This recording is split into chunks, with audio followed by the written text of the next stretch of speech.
Hello, everybody. Sasha from Every Day She's Sparkling. So great to have you on tonight. If you are already on, I see we already have some viewers, people waiting. So that's awesome. This is another edition of our Blogger Spotlight, where I showcase some amazing female entrepreneurs in the biz and that are helping to make all of our lives easier. So I do have a fantastic guest on tonight. I'm really excited to have her. Her name is Leah Walsh from leahwalsh.com, and she is here. She is a marketing coach. I'm going to get this right. I got made some notes. I always run around with notes. Throw some thumbs up or some hearts if you can hear me okay. I love to know everybody's good and we're all on the air. So she's going to teach us a little bit about some strategies for getting and then more importantly, keeping clients. So this is great if you run a business where you're working one-on-one with some people, and this applies to so many different facets. So it's really great to have her on. I think that's all we need. So we're going to just bring her on here. So let's welcome Leah. Hello. Hi. Hey, so great to have you here. Of course, this will always run into technical difficulties. I can't imagine why we wouldn't have any. That would be abnormal. So hopefully they're not too bad. If you're out there, for the viewers we do have, if you think that this is a great show, something that somebody else could benefit from, feel free to share this. We love shares. That's all great. I can see we've got Jess Dowell. She's from our Facebook blogging group. So great. Thanks, Jess, for popping in. Love to see viewers that are from the blogging group. So without further ado, we'll get right in there and get started. So Leah, let's, I always start out these blogger spotlights because I love to hear about how people got started because everybody's journey is so very different in blogging. And so I know yours is quite extensive. And so you've been doing it for a while here. And so I'd love to hear more about how you got involved in blogging. Tell us how you started out. Yeah, I was just a wee one when I started blogging. I definitely was, it was back in the day, as they say. It was very common to have what they called a personal blog. And I feel like that was sort of a euphemism. Oh, no. For like, I had a great day, or like, I found this lipstick I like, or like, this is my cat.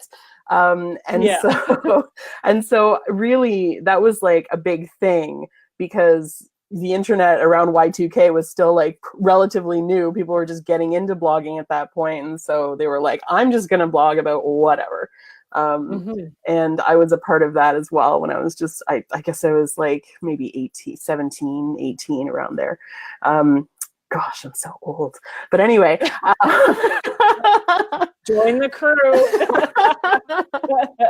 And but it wasn't until probably, I want to say around 2010 that I actually started blogging in a more serious way around like, at the time I was doing a lot of vegan cooking. I was a vegan and I was looking for all these vegan recipes, and I loved that I could find them on all of these amazing food blogs, and I was like, I want to do that. So I finally I was running a blog where I would post vegan recipes and pictures of the food that I was making and all of that stuff, and that was really my first foray into what I considered to be more legitimate blogging than this is what my day was like. That wasn't just sort of a journal style like stream of consciousness of your entire life.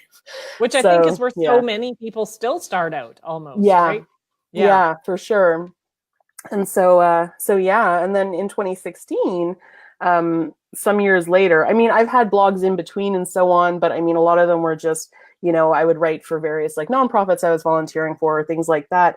I didn't really even think of having a blog for a business until I launched my graphic design business in 2016, which sort of morphed into where I am now, where I'm doing a lot more consulting on marketing and communications, pretty much because I just realized that I really enjoyed doing that with my graphic design clients. And so that was because I love that part so much. I was like, I'll do design sometimes, but like, why not do what I really, really enjoy doing? And so that's sort of where I'm at now. And it wasn't until that switch, which only happened, I want to say about like less than 6 months ago for sure, that I've been really taking blogging seriously as an idea of like a possible source of income, which is like very bizarre to me because I've been doing it for a really long time and it never occurred to me. And then I was like, right, no, that makes a lot of sense, actually. Yeah, So, totally. yeah. Totally. Well, that's great. Yeah, you have a great history. I mean, right from, like you said, back in the day. Grandma, and right here. Grandma. Oh no, never mind. Blogging So yeah, grandma. so it's fantastic to hear, you know, because there is such a progression. And I think, like I said, I think people get involved in blogging and they maybe start out just journaling, just wanting to write their story. And it's so many times I see it evolve into something bigger and just, you know, it's kind of takes over your life. It's a great, exciting thing. Yeah, no, really it is. Yeah. It is. So tell us just if you can give us an idea of like, what is a marketing coach? What exactly, I know you've kind of come to this point. What exactly is that? What does that mean to be a marketing coach? What do you do? So it's a coach. It's a coach in the sense of like, I educate and I like hold people's hands through various processes and so on, much like a coach does in any way, and, you know, giving advice and so on. But the marketing piece is really just around promoting and understanding how to frame our business model and understanding how to communicate with our customers, how to actually do things like sales, which is completely new for a lot of people who open a blog because they're like, well, I'm a great writer or I'm a great, I don't know, masseuse, like whatever it is that they're doing. And they're like, but I'm not a salesperson. And I've heard this time and time again. You know, I run a Facebook group called Boss Business Babes Unite. And I remember someone being like, you know, I'm an artist. I sell my art online. I am an artist, not a salesperson. So like, I don't know how to do this. And that's a big piece of it, which is that just that a lot of people just have no idea how to sell, how to market, how to do communications, promotions. Some people are brand new to social media, which in 2019, you really can't if you're going to be doing any kind of online stuff, right? So it's really that process of helping people to learn and to give people advice around things like that, exactly like that. Right. Yeah. And so obviously that was a natural progression for you coming from a job where you had that opportunity to do that and then becoming. So I assume that is how the path went for you to being a marketing coach. Yeah, I became a marketing coach like very gradually over many years until I finally put a name on it. There's a lot of marketing and a lot of communications consulting involved when you're a good graphic designer. I don't know about other people, but the way that I did graphic design, a lot of it did involve saying, well, actually, this is not going to work because your audience, yada, yada, yada. So it just became sort of a natural progression from when I started my graphic design business. But even way before that, like I've been doing communications for nonprofits and in my volunteer work and so on for about 10 years now, so, or more. And just sort of like being, you know, all over social media and, you know, doing like press releases, contacting media, stuff like that. Like this is just sort of a big chunk of what I did as I was a communications manager for a nonprofit for a long time. And it was something that just became second nature to me. And so when people approached me and they said, well, I have this thing I want to sell and I want you to design a campaign, I'd be like, okay, but are you sure you want to design it that way? And so that became such a huge part of what I was doing and a part that I really enjoyed because it would turn out that in the end, we would just knock it out of the ballpark. And I got really passionate about that element. And so that's where that transition happened. That's awesome. And, you know, you can really tell because when I visit your blog and, you know, everybody should go and visit Leah's blog, leahwalsh.com. It's really beautiful. Like it's set up beautifully. Oh, thank you. It's a lovely design. You can tell you have a background in there for sure. And so then the marketing just kind of all falls together. So yeah, you have some wonderful bones, that's for sure. Thank you. I really appreciate that. For sure. So what I like to know, and especially because this is, you know, for service-based people, this is for bloggers that are, you know, B2B or, you know, or you're helping, I mean, it pretty much is B2B. I'm interested to know, how did you source out, what was it like finding your first client? Always that first one is sort of the big one, and it's the exciting one, and gets you motivated to move. Tell us about how you sort of got your first client, and yeah, just, I'll ramble on forever. You go ahead. A woman after my own heart. Yeah, so I guess like depending where the starting point is, because as I say, there was so much blending together of being a graphic designer and being a coach. So it's hard to say where one started and one ended. I still do a bit of graphic design actually. So starting there, I really was, I was working in a nonprofit, and there was sort of this larger organization that I would sometimes talk to for like various resources and what have you. And they were my first major client because they were like, oh, you're doing graphic design now? We do campaigns all the time. And so it was just sort of being in the right place at the right time, and making relationships through various like volunteer work and so on that I had been doing. And when I transferred over more to like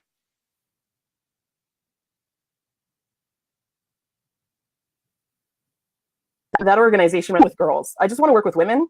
This is really the business model that I'm passionate about. I love to see women that feel empowered and that are taking these skills that they have and owning them. And I really find that really satisfying to be a part of. And so I made a decision. I was like, girls are the best. I'm going to work with women. That's it. I'm going to work with women. And so it really was kind of a process of just scrapping most of my client base, because I was working with a ton of men at the time, and just being like, you know what? No, this is going to be part of my business model. And from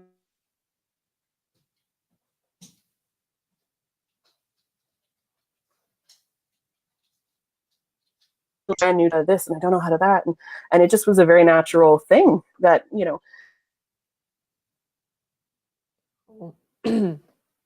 I think we're. So I was going to say, I think we're glitching out just a little bit. You cut out just a little bit there, but yeah, I don't know what the connection's doing, but can you hear me now? Yeah, I can. Oh, yeah, good. Okay, excellent. Yeah. And this really bleeds into, I think, the question of like how I conduct business, and some of more what we're going to talk about today, which was just that, I treated her in such a way that she just was like, oh my God, you all have to work with Leah. She's a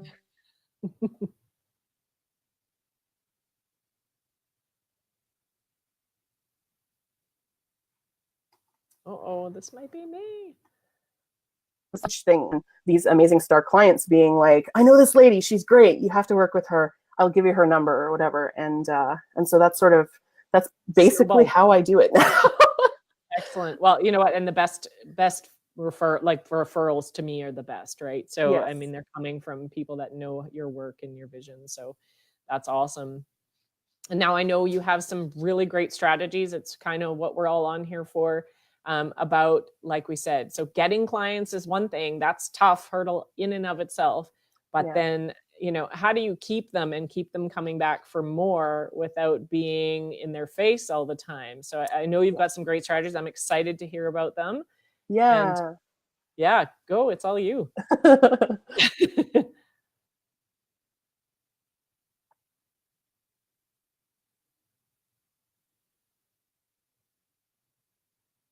Start out with a large part of, so I'm designing a course right now specifically on low pressure sales, because it is absolutely a business model that I want to follow and that I encourage other people to follow.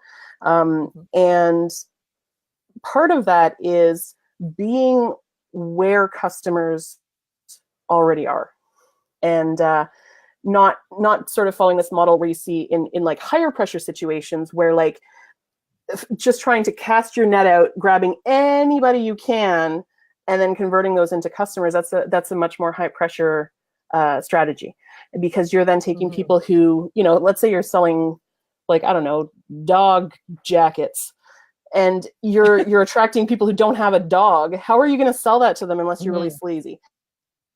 And so True. it's Yeah. it's really important to qualify really carefully who you're actually attracting to your business. And a big part of that is just making sure that your branding and the way that you're communicating on your website or your blog or whatever it is that you're using, your social media, making sure that you're communicating in a way that the proper customers are going to be coming to you, as opposed to completely random people, you know. And the other thing is making sure that you're able to be in the places, you're able to promote in the places where people who want the services you're offering already are likely to find you. A big part of that is search engine optimization, and I do have a huge focus on that in my blog, and like a lot of my blog posts talk about SEO and how important it is. And so, you know, it really helps with, you know, if someone types in dog jackets or whatever, that you're going to be the first one to come up, and that's the goal, is to be where your customers are, instead of just you know, trying to convert people into customers. Casting a net. Yeah. And so that's a big part of sort of the acquisition of customers at the very beginning. If you aren't able to, you know, if you don't know a lady who's starting a business and you're a marketing coach, and that you know, takes time and it takes patience, but it is a much more long-term strategy, because then you're not playing that game where you're alienating people by saying, don't you want to buy this dog jacket? And they're like, I don't have a dog. Why do I want this jacket? Right? And it's not a good feeling for anybody involved. No. Yeah. And more on the side of keeping clients or customers, even, it doesn't matter if you sell services. It's a very similar thing. You know, being someone who I totally do rely on word of mouth. It's my most powerful and most effective form of advertising. And this is something you see time and time again, that, you know, if you're treating your customers really well, if you're making them feel like, you know, VIPs every time that you're interacting with them, you're going to have an amazing relationship with them. The unfortunate thing is that you can't fake caring about people. You know, people see through that. So if you're someone who doesn't give a crap about people, maybe business is not for you. It's just an idea, you know. If you're someone who has a hard time relating to people, if you're someone who doesn't really have, you know, good interpersonal skills, it's not something you can really learn. You can't really fake that. If you care about people, care about your customers, you know. And the guideline that I like to give people is treat your customers the way that you would want someone to treat your best friend. You know, if you treat your customer in a way that your best friend would tell you, oh, someone treated me this way, and you'd be outraged, then you're doing it wrong. You need to treat people the way that you want someone to treat your best friend. And in that sense, you're really building that trust in that relationship. And that's where, you know, this person comes back time and time again for your services.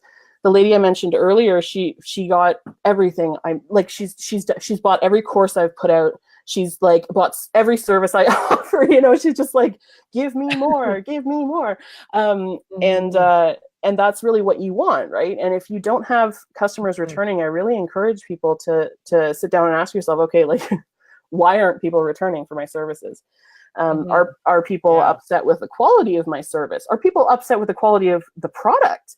Am I offering total junk product? You know, it could be any number of things, but it's really worth sitting down and asking yourself, you know, why are people not coming back?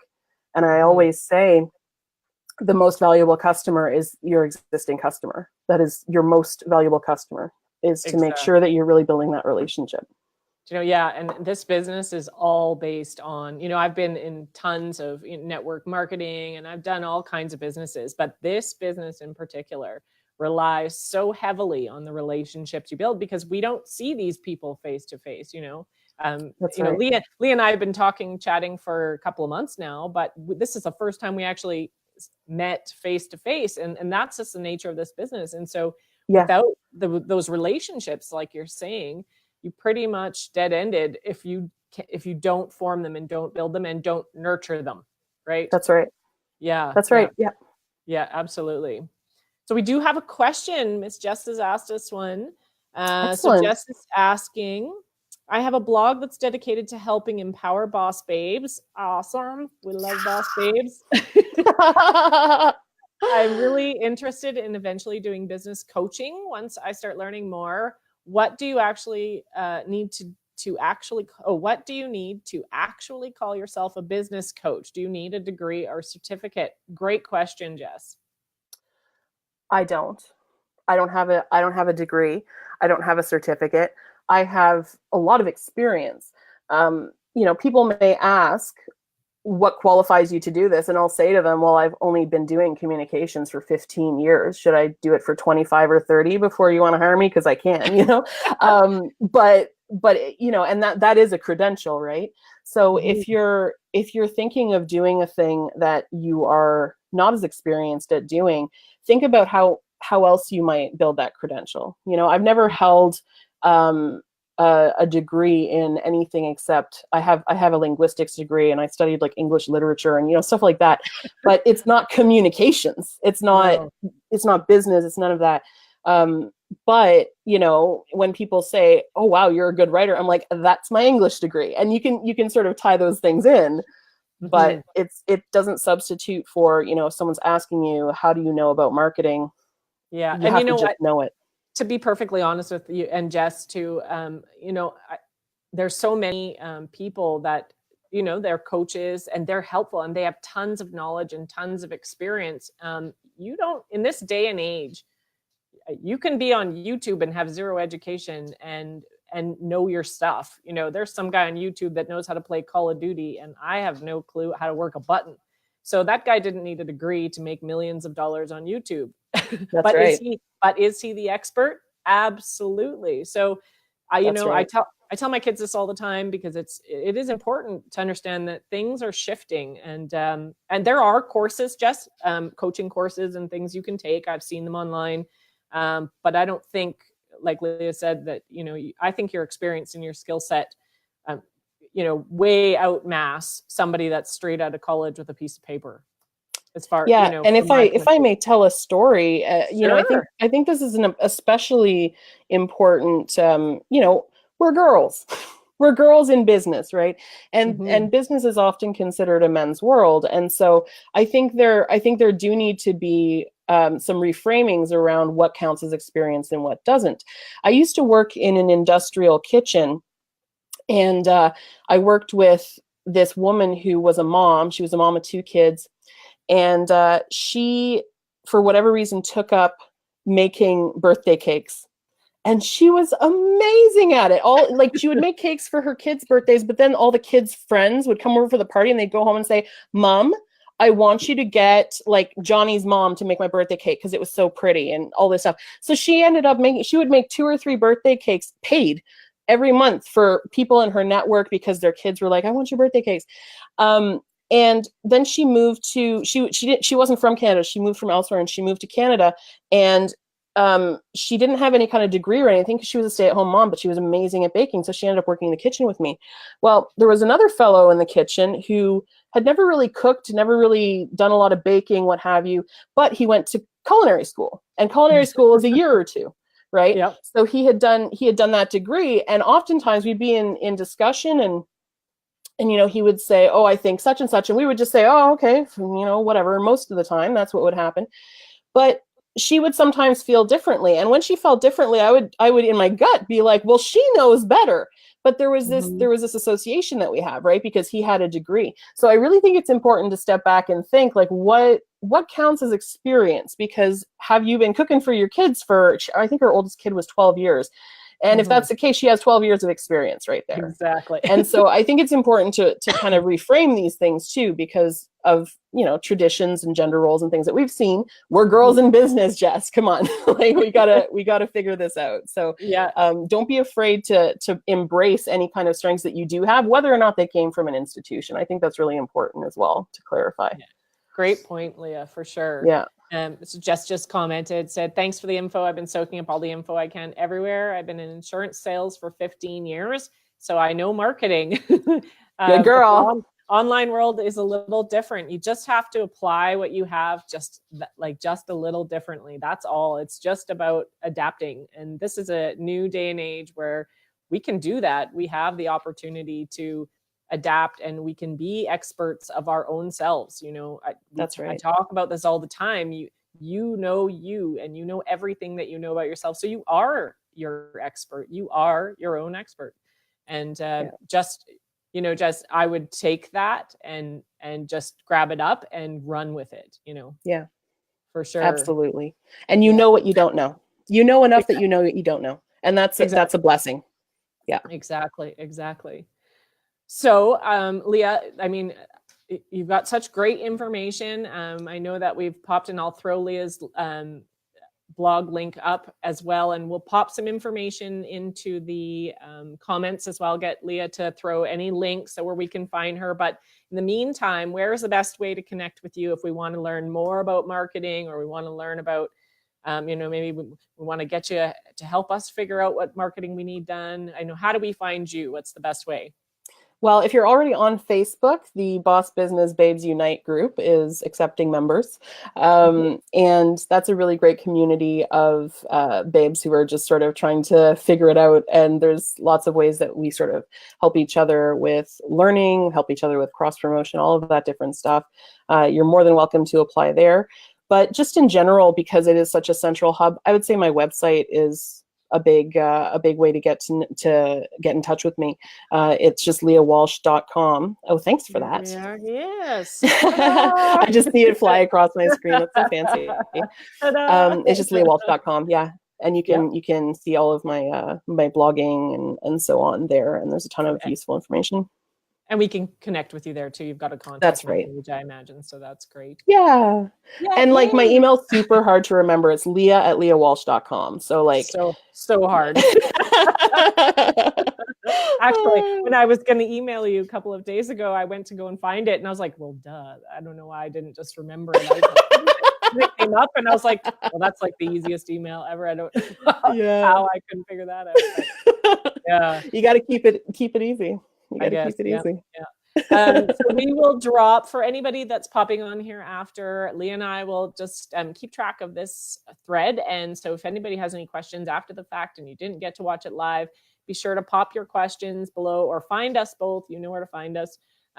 Leah's going to drop those links so that you can find her as well. And then for anybody that prefers, if you don't have time to watch this, I know sometimes these get lengthy, we get chit-chatty.